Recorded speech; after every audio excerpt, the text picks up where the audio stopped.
दोस्तों, विद्यार्थीगण, आज का क्लास है कक्षा 12 गुजरात बोर्ड, एनसीईआरटी बोर्ड और सीबीएसई बोर्ड। सीबीएसई के अंदर फर्स्ट चैप्टर है सूचकांक और इसे इंग्लिश में हम बोलते हैं इंडेक्स नंबर, और इसको दूसरी भाषा में हम लोग निर्देशांक भी बोलते हैं और इसे हम आई से सूचित करते हैं। तो इस चैप्टर के अंदर हमें मुख्य रूप से सूचकांक के विषय में पढ़ना है, निर्देशांक के विषय में पढ़ना है। तो सबसे पहला प्रश्न ये उठता है कि निर्देशांक पाठ हम क्यों पढ़ते हैं? आखिर पढ़ने के पीछे कुछ तो मुद्दा होगा। तो इसका उत्तर यही है कि आपने देखा होगा हमारे देश की अर्थव्यवस्था, हमारे देश की जनसंख्या, हमारे देश का आय, हमारे देश का कृषि, ऐसे हमारे देश में बहुत सारे आंकड़े हैं। उन सभी का विश्लेषण कि पिछले वर्ष में क्या हुआ, आने वाले वर्ष में क्या होगा और इस वर्ष क्या हुआ, इन सभी के विषय में हम मुख्य रूप से जानकारी प्राप्त करते हैं। ऐसा कुछ तो माध्यम होगा जिससे हम पिछले वर्ष में हमारा कितना उत्पादन हुआ, आगे वर्ष इस वर्ष हमारा कितना उत्पादन हुआ, आने वाले सालों में हमारा कितना उत्पादन हुआ। एज फॉर एग्जाम्पल हम आपको ये देते हैं कि आपके मम्मी पापा, आपके घर के पेरेंट्स पैसे कमाते होंगे, तो 2010 में उन्होंने कितना इनकम किया, 2012 में कितना इनकम किया, तो 10 से 12 में कितना इनकम में वृद्धि हुई, 12 से 15 में कितना इनकम में वृद्धि हुई।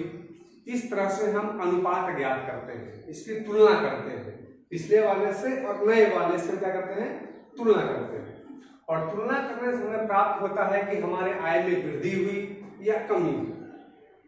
तो उसी से हम ये निर्णय ले सकते हैं कि आने वाले भविष्य में हम क्या कर सकते हैं, अपना प्लानिंग कर सकते हैं उसके पीछे वर्ष की तुलना में। तो इस चैप्टर में मुख्य रूप से हमको इसी विषय में पढ़ना है। तो सबसे पहला है सूचकांक। अगर सबसे पहला आता है आपको डेफिनेशन, सूचकांक है क्या चीज? तो सूचकांक कहता है आपको जी किसी भी वस्तु के संकलित चल राशि के दिए गए चालू समय में, यानी जो भी वर्तमान समय चल रहा है उस समय में मूल्य किसी निश्चित आधार मतलब पीछे वाला वर्ष, चाहे वो वर्ष 2000, अभी मान लीजिए 2020 चल रहा है तो वो आधार वर्ष 2019 भी हो सकता है, वो आधार वर्ष 2018 भी हो सकता है, वो आधार वर्ष 2015 भी हो सकता है। आधार वर्ष के समय के उनके मूल्य के सापेक्ष में होने वाला परिवर्तन, यानी कहने का मतलब ये है पीछे कोई एक वर्ष आपको दिया गया है, जो भी वर्ष दिया गया है, और आपको चालू वर्ष दिया हो, तो उस पीछे वाले वर्ष के सापेक्ष में, पीछे वाले वर्ष की तुलना में नए वाले वर्ष में कितना वृद्धि हुआ, इस वृद्धि को ही, इस परिवर्तन को ही प्रतिशत में ज्ञात करते हैं। प्रतिशत मतलब 100 में ज्ञात करते हैं। इस प्रतिशत को हम क्या बोलते हैं? सूचकांक बोलते हैं या निर्देशांक बोलते हैं। समझ गए बात? किसी भी मूल्य में, किसी भी कोई भी चल राशि में पिछले वर्ष की तुलना में नए वर्ष में क्या परिवर्तन हुआ, कितना प्रतिशत परिवर्तन हुआ, उस परिवर्तन को हम क्या बोलते हैं? सूचकांक कहते हैं या फिर हम निर्देशांक कहते हैं। अभी है इसको समय में परिवर्तन दो विधि से होता है। एक होता है निरपेक्ष अंतर विधि। क्या होता है? निरपेक्ष अंतर विधि। और दूसरा होता है सापेक्ष अनुपात विधि।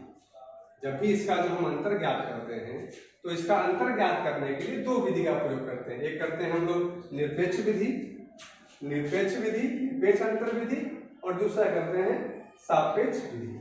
अभी एक डेटा आपको दिया गया है, यहाँ वस्तु है, प्रति किलोग्राम रुपया है, 2000 वर्ष में मूल्य ये था और 2015 में मूल्य ये था और 2016 में मूल्य ये था। एक वस्तु है गेहूं और दूसरा वस्तु है चावल। हम आप यहाँ पर मानेंगे कि मान लीजिए 2015 में गेहूं का मूल्य 24 रुपया था। कितना रुपया था? 24 रुपये किलो था, और 2016 में 30 रुपये किलो हो गया। एक दूसरी वस्तु है चावल।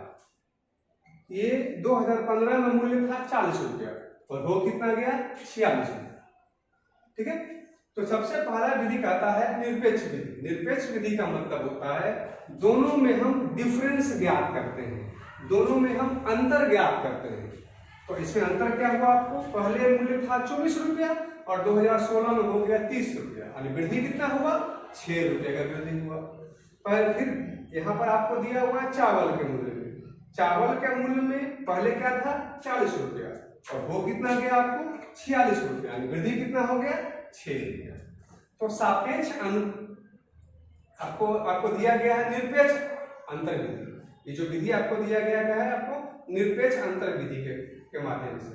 तो निरपेक्ष अंतर नाम ही है अंतर, अंतर मतलब माइनस, अंतर मतलब माइनस। तो 24 था हो गया 30, इससे हम 6 रुपये अंतर हो गया, 40 था हो गया 46, इसका अंतर कितना रुपया हो गया 6 रुपया हो गया। तो हम कह सकते हैं निरपेक्ष अंतर की विधि में दोनों के मूल्य में समान वृद्धि हुआ। ये है आपको निरपेक्ष। जब भी इसका डिफरेंस निकालेंगे, इसका डिफरेंस निकालेंगे तो हमें 6 रुपये का आया और हमें 6 रुपये का आया।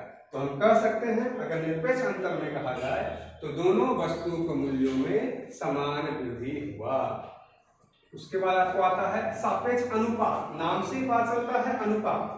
अनुपात तो अनुपात में क्या होता है भाई, गेहूं का मूल्य कितना था, अनुपात मतलब बटा, इसके अनुरूप में इसमें निकालना। ठीक है, तो 30, अब इसका मूल्य है 30 रुपया और इसका मूल्य है 24 रुपया, 15 में 24 था हो गया 30, इसका हम अनुपात ज्ञात करते हैं। अनुपात मतलब बटा, तो 30 बटे 24 अगर डिवाइड करेंगे तो 1.25 आएगा। कैलकुलेटर से भाग दे सकते हैं। और चावल के मूल्य के अनुपात हम ज्ञात करेंगे तो इस वर्ष से 40 रुपया और पीछे वाले वर्ष में है 40 रुपया, तो उसका हमको अनुपात ज्ञात करना है क्योंकि नाम ही है अनुपात की विधि। तो क्या होता है इसमें अनुपात ज्ञात करेंगे, इसमें कितना आपको आ गया 46 बटे 40 यानी 1.15, कितना आया 1.1। तो जैसे ही हमने अनुपात ज्ञात किया तो हम पाते हैं कि इसका अनुपातिक मूल्य 1.25 आया और इसका अनुपातिक मूल्य 1.15 आया। यानी कहने का मतलब ये है यदि हम सापेक्ष अनुपात की विधि में लेते हैं तो दोनों में अनुपात समान नहीं हुआ। अंतर तो समान हुआ लेकिन अनुपात समान नहीं हुआ। तो कह सकते हैं गेहूं के मूल्य में हुए परिवर्तन चावल के मूल्य में हुए परिवर्तन की अपेक्षा क्या है, अधिक है। अंतर में सेम था और अनुपात में क्या है, अधिक है। ये दोनों में डिफरेंस है, निरपेक्ष अंतर विधि में और सापेक्ष अंतर विधि में। निरपेक्ष विधि में हम अंतर ज्ञात करते हैं और सापेक्ष विधि में हम अनुपात ज्ञात करते हैं और उनकी तुलना के आधार पे हम कह सकते हैं कि ये कैसा हुआ। उसके बाद आपको आता है जी आधार वर्ष चयन के 2 विधि। आधार वर्ष यहाँ 2 चीजें आती है, एक आधार वर्ष और दूसरा चालू वर्ष। तो आपको सवाल में बहुत सारे मिलेंगे, आधार वर्ष मिलेगा, चालू वर्ष। तो आधार वर्ष क्या है और चालू वर्ष क्या है इसके विषय में समझें। तो जो पीछे वाला वर्ष है, जो 2-3 वर्ष आपको सब प्रॉब्लम में दिया है, 1, 2, 15, 16, 17, 18 दिया गया है, उसमें 2 चीजें, या तो बोलेगा कि ये वाला विधि आधार वर्ष है, ये वाला वर्ष आधार वर्ष है, या तो बोलेगा नहीं। अगर नहीं बोला तो जो सबसे पहले वाला वर्ष है उसको आधार वर्ष का हम गणना कर लेंगे। और यदि बोला कि 2014 को लीजिए, 2015 को लीजिए, 2016 को लीजिए, 2017 को लीजिए, ऐसा कुछ बोलेगा तो जो वर्ष को बोलेगा आधार वर्ष लीजिए, उसी को हमको आधार वर्ष लेना है। और कुछ नहीं बोला तो जो सबसे पहला वाला वर्ष है उसको हम आधार वर्ष लेंगे। तो इसमें 2 विधि है, एक है आधार वर्ष चयन की 2 विधियां, एक है अचल आधार की विधि और दूसरा है पारंपरिक आधार की विधि। सबसे पहला अचल आधार की विधि में क्या है, इसको सूचकांक I बराबर तो चालू वर्ष का मूल्य बटे आधार वर्ष का मूल्य। आधार वर्ष सवाल के अंदर दिया होगा, ये हमारा आधार वर्ष है, और अगर नहीं दिया हुआ तो जो सबसे पहले वाला वर्ष है उसको हम आधार वर्ष ले लेंगे। तो चालू वर्ष का मूल्य बटे आधार वर्ष का मूल्य गुने में 100। अभी अगर पारंपरिक निकालने बोले तो पारंपरिक आधार विधि में सूचकांक चालू वर्ष का मूल्य बटे गत वर्ष का मूल्य। गत माने पहले वाला वर्ष, आधार वर्ष माने फिक्स वर्ष। जब भी आपको प्रॉब्लम आएगा तो उसमें आधार वर्ष बोलेगा, तो आधार वर्ष का मतलब एक फिक्स वर्ष आपको दिया रहेगा प्रॉब्लम के अंदर कि 2015 को आधार वर्ष लीजिए, 2016 को आधार वर्ष लीजिए, ऐसा आपको बोलेगा प्रॉब्लम के अंदर। और चालू वर्ष में पता है आपको, जो भी फिलहाल वाला वर्ष चल रहा है वो चालू वर्ष है, और गत वर्ष मतलब इसके एक वर्ष पहले वाला वर्ष। जैसे 2020 अभी चल रहा है, इसका गत वर्ष क्या आपको हो जाएगा, इसका गत वर्ष 2019 हो जाएगा। अगर 2021 दिया है तो गत वर्ष 2020 हो जाएगा। इस तरह हम चालू वर्ष और गत वर्ष को समझ सकते हैं। तो आई बराबर सूत्र होता है P1 बटे P0 गुने 100, मतलब चालू वर्ष बटे आधार वर्ष। आधार वर्ष भी कर सकते हैं, इसको हम गत वर्ष भी कर सकते हैं। तो गत वर्ष आपको दिया होगा और आधार वर्ष में जो नहीं दिया, गत वर्ष आपको फिक्स रहेगा, सॉरी आधार वर्ष आपको पीछे फिक्स दिया रहेगा आपको, और गत वर्ष पीछे वाला वर्ष को बोलेंगे। P1 और P0, P मतलब प्राइस, P मतलब प्राइस, प्राइस मूल्य चालू वर्ष का मूल्य है। P0, जीरो मतलब आधार समझेंगे, जीरो मतलब क्या समझेंगे हम, आधार समझेंगे। और 1 मतलब अभी वर्तमान वाला, 0 1, 0 1, 0 मतलब पीछे वाला और 1 मतलब चालू वर्ष वाला। तो प्राइस आधार वर्ष का मूल्य हो गया या गत वर्ष का मूल्य। अब कहोगे सर ये 0 एक ही चीज के लिए कर रहे हैं, गत वर्ष के लिए भी बोल रहे हैं आप और आधार वर्ष के लिए भी बोल रहे हैं आप, दोनों वर्ष के लिए बोल रहे हैं। तो हाँ बंधु, इसमें आधार वर्ष और गत वर्ष, गत वर्ष मतलब पीछे वाला तो हुआ ही, और आधार वर्ष मतलब यदि फिक्स वर्ष दिया गया हो 2015, 2016 ऐसा बोलेगा, 2018 को आधार वर्ष ले लीजिए। अभी इसके बाद के हम प्रॉब्लम में देखेंगे क्या बोलता है। क्लियर है?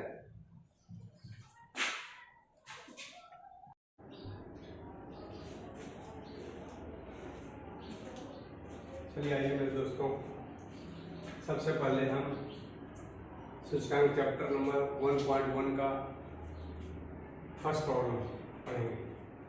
पहले तो हम प्रश्न को समझेंगे, प्रश्न बोल क्या रहा है। प्रश्न क्या बोल रहा है, एक शहर में कार्यरत कारीगरों के समूह का वर्ष 2008 से 2015 तक के औसत वेतन, 2008 से 2015 का औसत वेतन विशेष सूचना निम्नानुसार दिया गया है। उस पर से इस पर 3 प्रश्न दिया गया है। फर्स्ट है अचल आधार विधि। कौन सा विधि? अचल आधार विधि। आधार वर्ष में कौन सा अचल आधार विधि में? आधार वर्ष। अचल आधार विधि में आधार वर्ष होता है और पारंपरिक आधार विधि में गत वर्ष होता है। ये हमेशा ध्यान रखेंगे आप लोग कि अचल आधार विधि में आधार वर्ष होता है और पारंपरिक आधार विधि में गत वर्ष होता है। और दूसरा है पारंपरिक आधार की विधि, और तीसरा वर्ष 2011 से 2013 के दैनिक औसत वेतन को आधार वर्ष वेतन मानकर अचल आधार विधि से क्या करें, गणना करने बोल रहा है। तो प्रश्न देखिए, ये 3 प्रश्न मिलाकर एक प्रश्न बना है। आपके बोर्ड एग्जाम के अंदर ये प्रश्न तीनों अलग अलग पूछा जाएगा, एक सवाल नहीं पूछा जाएगा। या तो आपसे सिर्फ पूछेगा पारंपरिक विधि में ज्ञात करो, या तो आपसे सिर्फ पूछेगा अचल आधार विधि ज्ञात करो, या तो आपसे पूछेगा दैनिक औसत वेतन को विधि से ज्ञात करो। अगर यह तीनों पूछा है, इसलिए हम एक कॉलम में हम तीनों गणना कर देंगे। तो सबसे पहला है अचल आधार की विधि।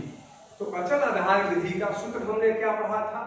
अचल आधार विधि का हमने सूत्र पढ़ा था चालू वर्ष का मूल्य बटे आधार वर्ष का मूल्य। और हमने कहा था आपको कि अचल आधार की विधि में कोई एक वर्ष फिक्स दिया होगा। तो देखिए इसमें दिया हुआ है आधार 2008 को लेकर, यानी 2008 को लेकर आधार वर्ष लेकर के आपको गणना करना है। दूसरा प्रश्न है पारंपरिक आधार विधि से गणना कीजिए, और तीसरा है 2011 से 2013 के दैनिक औसत वेतन की गणना करने के लिए बोलना है। फर्स्ट हम देखते हैं, पहले देखेंगे हम फर्स्ट अचल आधार विधि से गणना। आपको हमने वर्ष दे दिया, दैनिक वेतन दे दिया। अगर तीनों सवाल आपको अलग अलग पूछे, एक में सवाल नहीं पूछेगा, ये तीनों सवाल को मिक्स करके एक सवाल बना दिया गया है। लेकिन आपके एग्जाम में तीनों सेम सवाल आपको नहीं आने वाला है, समझ गए ना। तो सबसे पहला आपको वर्ष क्या दिया, दैनिक वेतन दिए 2008 में 270 है, 2009 में 284 है, 2010 में 289 है, 2011 में 293 है, 2012 में 297 है, 2013 में 313 है, 2014 में 328 है और 2015 में 345। तो वर्ष आपको दिया है 8, 9, 10, 11, 12, 13, 14, 15 इस पर लिखेंगे। फिर आपको हम दैनिक वेतन 8 का 75, 284, 289, 293, 297, 313, 328 और 345। तो सबसे पहला है अचल आधार विधि से आधार वर्ष का सूचकांक ज्ञात करना। इस कौन से विधि से? अचल विधि से। कौन से विधि से? अचल विधि से सबसे पहला हम ज्ञात कर रहे हैं। ये अचल विधि है। कौन सा विधि है? ये अचल विधि है। तो सूत्र क्या होता है? चालू वर्ष का मूल्य बटे आधार वर्ष का मूल्य। चालू वर्ष का मूल्य बटे में आधार वर्ष का मूल्य। पहले हम इसको समझेंगे, फिर हम पारंपरिक विधि समझेंगे, फिर हम औसत विधि समझेंगे। आपके एग्जाम में सवाल अलग अलग आएगा, तीनों मिक्स करके नहीं आएगा। जब आपको ये सवाल दिया रहेगा, बोलेगा आधार विधि निकालो, तो सिर्फ आपको इतना ही बनाना है। अगर बोलेगा पारंपरिक विधि बनाओ, तो सिर्फ ये वाला लाइन हम नहीं बनाएंगे। और अगर बोलता है कि औसत निकालो, तो सिर्फ ये वाला काम करेंगे हम, ये दोनों काम नहीं करेंगे। तो सबसे पहला है 2000 अचल आधार विधि में, और 2008 को आधार वर्ष लेना है। तो सूत्र हमने क्या पढ़ा था? चालू वर्ष बटे आधार वर्ष। तो चालू वर्ष ये है, इसके लिए पहला आधार वर्ष भी 2008 ही बोला आधार वर्ष लेने के लिए। चालू वर्ष बटे आधार वर्ष, चालू वर्ष ये हो गया और आधार वर्ष भी यही हुआ 275 बटे 275 गुने में 100। हम काटेंगे तो कितना आएगा? 100 आएगा। फिर चालू वर्ष तो 284 बटे 275 गुने में 100। हम डिवाइड करेंगे तो हमारा वैल्यू आपको आएगा 103.27। कैलकुलेटर से भाग देंगे, निकल जाएगा। फिर चालू वर्ष 289 बटे आधार वर्ष। आधार वर्ष हमारा क्या है? ये वर्ष फिक्स है 275। क्यों? क्योंकि हम अचल आधार विधि से गणना कर रहे हैं 105.99। फिर चालू वर्ष ये 293 बटे आधार वर्ष, तो 275 गुने में 100। फिर चालू वर्ष 297 बटे आधार वर्ष 275 गुने में 100। फिर चालू वर्ष 313 आधार वर्ष 275 गुने में 100। फिर चालू वर्ष 328 आधार वर्ष गुने में 100। फिर 345 चालू वर्ष बटे आधार वर्ष 275 गुने में 100। हम डिवाइड करेंगे, इसका आएगा 106.55, 106.55। इधर डिवाइड करेंगे तो 108, इधर आएगा 113.82, 119.27 और इधर आएगा 125.45। ठीक है। आप हमेशा रखेंगे, जब भी बोला आधार वर्ष निकालो, तो आधार वर्ष मतलब होता है चालू वर्ष बटे आधार वर्ष, चालू वर्ष बटे आधार वर्ष, चालू वर्ष बटे आधार, चालू वर्ष बटे आधार वर्ष, चालू वर्ष बटे आधार वर्ष, चालू वर्ष बटे आधार वर्ष, चालू वर्ष बटे आधार वर्ष, चालू वर्ष बटे आधार वर्ष, चालू वर्ष बटे आधार वर्ष। हर समय बटे में ये लेना है। कौन सी विधि में? अचल विधि में। ठीक है। तो फर्स्ट प्रॉब्लम सॉल्व हो गया कि अचल आधार विधि से 2008 को लेकर, अब कोई किसी मन में बच्चे में प्रश्न होगा, सर हम 275 को ही क्यों लेंगे आधार वर्ष, हम 284 को क्यों नहीं लेंगे, 289 को क्यों नहीं लेंगे? तो यहाँ प्रॉब्लम बोला है कि आधार वर्ष 2008 को लेना है। अगर बोलता 2009 को लो तो बटे में ये करते, सबके बटे में ये करते। अगर बोलता 2010 को लो तो सबके बटे में 289 करते। अगर बोला 2011 को लो तो सबके बटे में 293 करते। ठीक है। चलो अब दूसरा है पारंपरिक आधार विधि का सूचकांक, इसका निकालना है। ठीक है।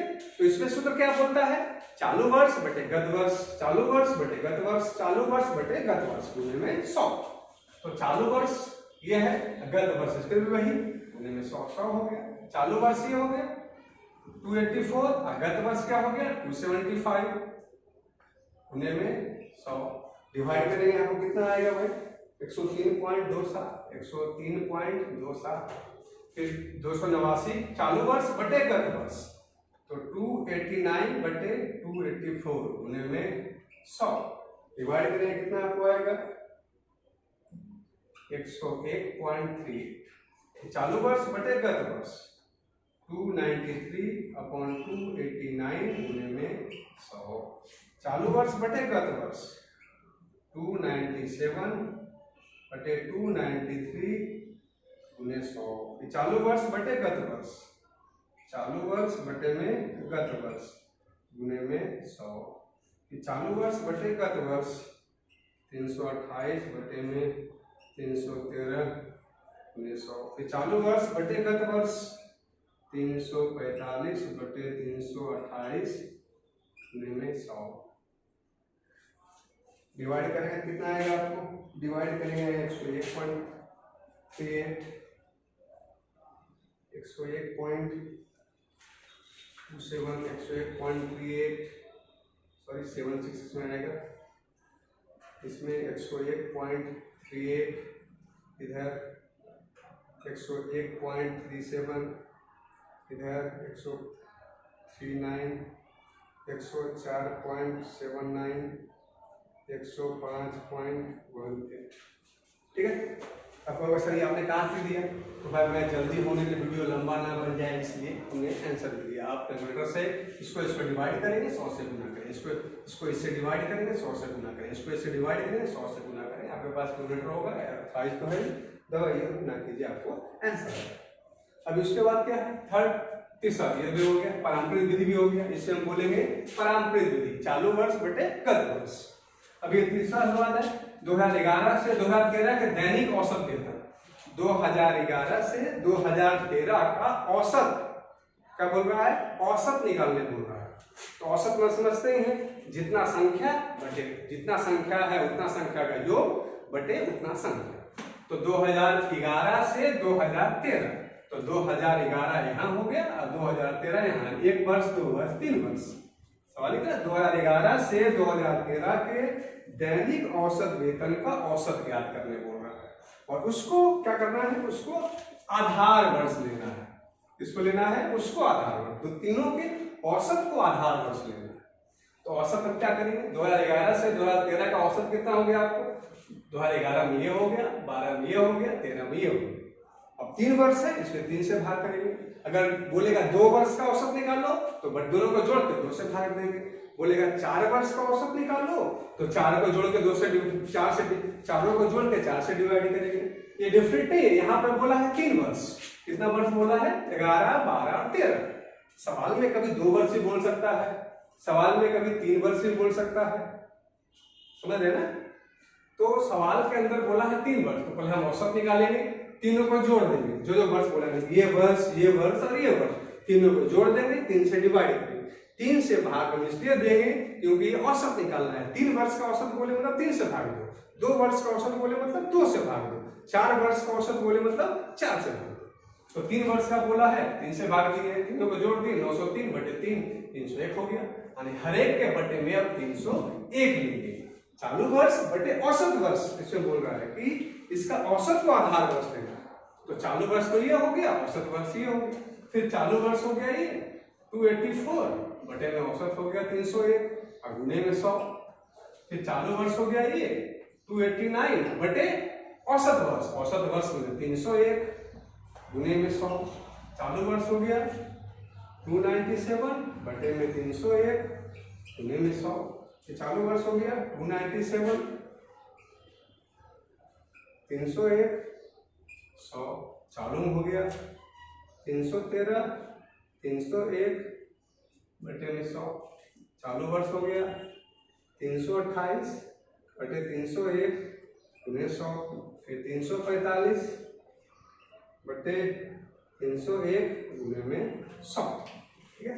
चालू वर्ष बटे औसत वर्ष यहाँ पर ये हो गया तो मान क्या पुट करेंगे यहाँ पर आएगा तो इसमें आएगा 94.35 इसमें आएगा 96.01 इसमें आएगा 97.34 इसमें आएगा 98.67 इसमें आएगा 103.99 इसमें आएगा 108.97 इसमें आएगा 114.62 ठीक है। डिवाइड कर दीजिएगा कैलकुलेटर से आपको आसानी से मान निकल जाएगा।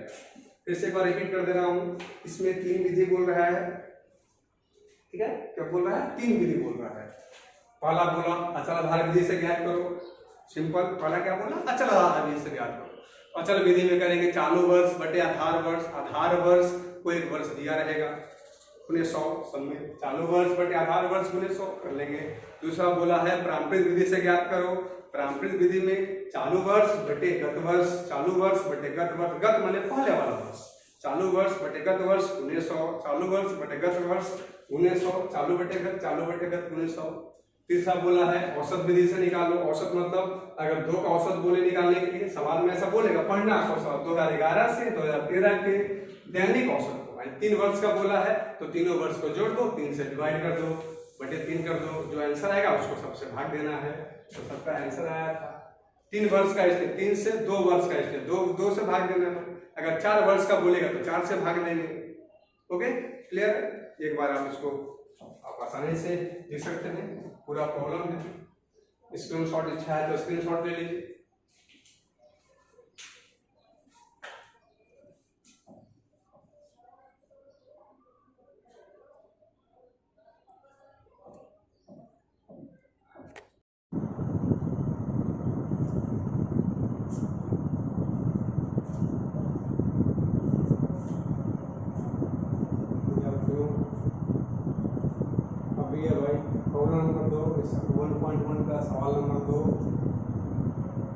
सेम सवाल का जैसे प्रॉब्लम नंबर 1 था उसी तरह से प्रॉब्लम नंबर 2 सेम ऐसे में आपको उस पर बोर्ड पे नहीं बना है। तो आपको इस वीडियो के लास्ट में चैप्टर में एक्सरसाइज में आपको कनेक्ट कर दिया जाएगा, आप क्वेश्चन नंबर 2 से सॉल्व कर लीजिए। यदि फिर आपसे सॉल्व नहीं होगा तो फिर आपको बताएगा। ये सेकंड टाइप का सवाल है। किसी एक शहर के थोक बाजार से गेहूँ, चावल और चीनी के वार्षिक औसत मूल्य, और इसमें क्या बोल रहा है, एक शहर है उसमें 3 चीजें, एक गेहूँ, एक चावल और चीनी के वार्षिक औसत मूल्य विषय सूचना दिया गया है। इसमें 2011 को आधार वर्ष लेना है, यानी फिक्स कौन सा वर्ष करना है, तो 2011 करना है। 2011 को आधार वर्ष मानकर अचल आधार विधि द्वारा और पारंपरिक आधार विधि द्वारा, दोनों विधि बोल रहा है इसमें। अचल आधार विधि भी बोल रहा है, देखिए यहाँ बोल रहा है अचल आधार विधि के द्वारा और पारंपरिक आधार विधि के द्वारा, दोनों विधि से क्या करना है आपको इसका निर्देशांक और सूचकांक ज्ञात करना है। अचल आधार विधि से भी ज्ञात करना है और पारंपरिक विधि से भी ज्ञात करना है। तो मैं आपको अचल आधार विधि बताता हूँ, पारंपरिक आधार विधि आप खुद से ज्ञात कर लेंगे, जैसे मैंने पीछे बताया। पारंपरिक में और अचल में सिर्फ इतना ही डिफरेंस है कि अचल आधार विधि में 1 वर्ष फिक्स होता है, जैसे ये होगा 2011 फिक्स हो गया और सब में डिवाइड करना है इस वर्ष। और पारंपरिक विधि में होता है चालू वर्ष और बटे पहले वाला वर्ष, फिर चालू वर्ष, फिर उसके पहले वाला वर्ष, फिर चालू वर्ष, फिर उसके पहले वाला वर्ष, बस इतना ही डिफरेंस है और विशेष कोई डिफरेंस नहीं, यानी आगे वाला वर्ष बटे पीछे वाला। और अचल आधार विधि में होता है चालू वाला बटे 1 वर्ष फिक्स है, हर एक बार आपको बटे में 2011 का ही लेना है। इसमें थोड़ा सा अलग टाइप है, इसमें देखिए गेहूँ है, चावल है, चीनी 2011 है, 2012 है, 2013 है, 2014 है, 2015, यानी क्या हुआ 2011 में, मतलब ये वाला आधार विधि हो गया आपका। दिया गया है वस्तु है, चावल है, चीनी है, योग है और भाव सूचकांक को औसत। इस बार मैंने ऑर्डर लिख दिया इसलिए कि वीडियो बहुत लंबा खींच जाएगा और फिर अपलोड होने में प्रॉब्लम, इसलिए दूसरा कर दिया। 2011 का 100 है, 100 है, 100 है। 2011 का क्या होगा, चालू वर्ष बटे आधार वर्ष। तो चालू वर्ष कितना है आपको दिया हुआ है 2011 में, आपको दिया हुआ है 18, तो क्या करोगे आप, अगर इधर लोगे आप तो 18 बटे 18 100 कितना हो जाएगा, 100 ही हो जाएगा। इसमें क्या लोगे, चावल में क्या लोगे, यदि आप लोगे 30 बटे 30 100 करोगे तो ये आपको 100 ही होने वाला है। चीनी में कितना है, 30 है, तो 30 बटे 30 100 करोगे तो क्या आपको आएगा, 100 ही आएगा। यानी आधार वर्ष भी वही है और चालू वर्ष भी वही है, सेम ही चीज है, इससे हमने किया था 100 आपको आएगा। फिर 2012 में चालू वर्ष, तो चालू वर्ष क्या है, 18 पॉइंट कितना है,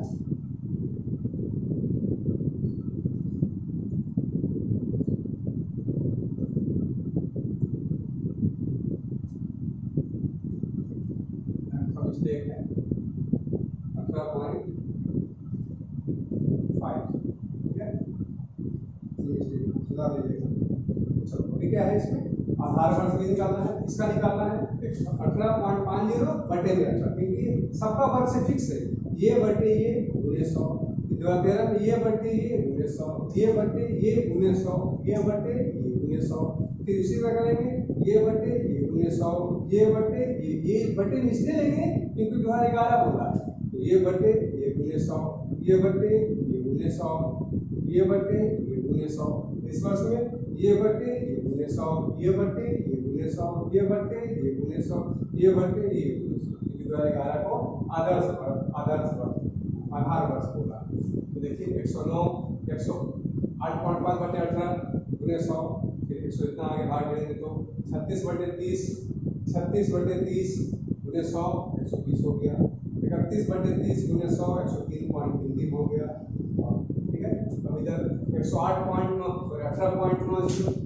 18.90 बटे 18 फिर 19 बटे 18, ठीक है, 19 बटे 18 हो गए, तो 38 बटे 30 देखिए बटे में 30 है गुणे 100 इतना आएगा, 32 बटे 30 गुणे 100 ये आपको आएगा। 14 में 19 बटे 18 गुणे 100 105.5 से आएगा, 38 बटे 30 38 है बटे में 30 है गुणे 100 ये आएगा, फिर 39 बटे 30 ये आपको आएगा।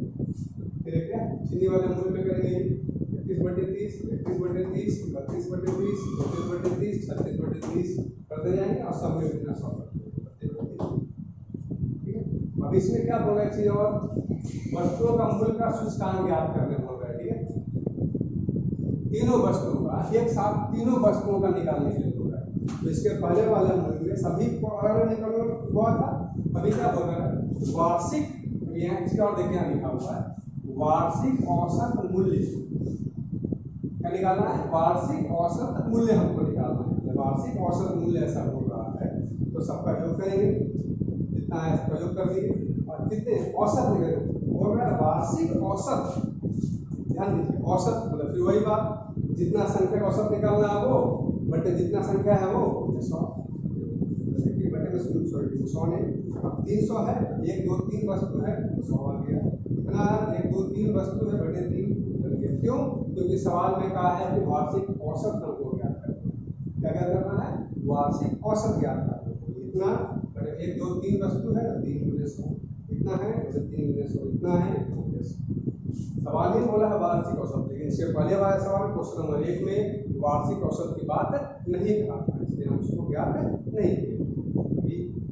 और इस वीडियो के लास्ट में आपका एक्सरसाइज आपको दे दिया जाएगा, जो प्रॉब्लम आपको होगा वो मेरे व्हाट्सएप नंबर पे आप, अगर आपसे नहीं बनेगा तो क्वेश्चन को आप और एक्स्ट्रा एक्सरसाइज के लिए आपको दे दिया जाएगा, और जो क्वेश्चन नहीं बनेगा वो मेरे व्हाट्सएप नंबर पे क्वेश्चन नंबर और एक्सरसाइज नंबर और क्वेश्चन नंबर आपको सेंड कर दूँगा। नेक्स्ट वीडियो जब बनाऊँगा आपको तो उसका एक्सरसाइज आपको मिल जाएगा। प्रॉब्लम नंबर 3 भी जस्ट सेमिशन इसी में है। ये तो हो गया आपको सिंपल आधार वर्ष में। अब पारंपरिक विधि में क्या करेंगे, इसी का पारंपरिक तो सब सेम रहेगा। कैसे क्या करना है आपको, ये बटे ये गुणे 100, ये बटे ये गुणे 100, ये बटे ये गुणे 100, ये बटे ये गुणे 100, इसमें ये बटे ये गुणे 100, ये बटे ये गुणे 100, ये बटे ये गुणे 100, ये बटे ये गुणे 100, ये बटे ये गुणे 100, ये बटे ये गुणे 100, ये बटे ये गुणे 100, ये बटे ये गुणे 100। इसमें दो सवाल बोला था सर, हमने अचल आधार विधि बोला तो हमने यहाँ पे आपको निकाल देंगे, और आपको बोल रहा है पारंपरिक विधि से क्या करना। हमने पारंपरिक विधि से बताया था आपको कि चालू वर्ष बटे गत वर्ष, चालू वर्ष बटे में गत वर्ष, चालू वर्ष बटे में गत वर्ष, तो सेम ही चीजें आप आसानी से कर सकते हैं, मेरी कोई जरूरत नहीं करने की, क्योंकि इससे पहले वाला आपको मैंने आधार वर्ष को पढ़ाया ही और आपको ये किया हुआ ही, ये फिक्स था लिखा हुआ आधार वर्ष 2011, तो हमने सबके बटे में देखो 18 आया है, सबके बटे में 30 आया है, सबके बटे में 30 आया है।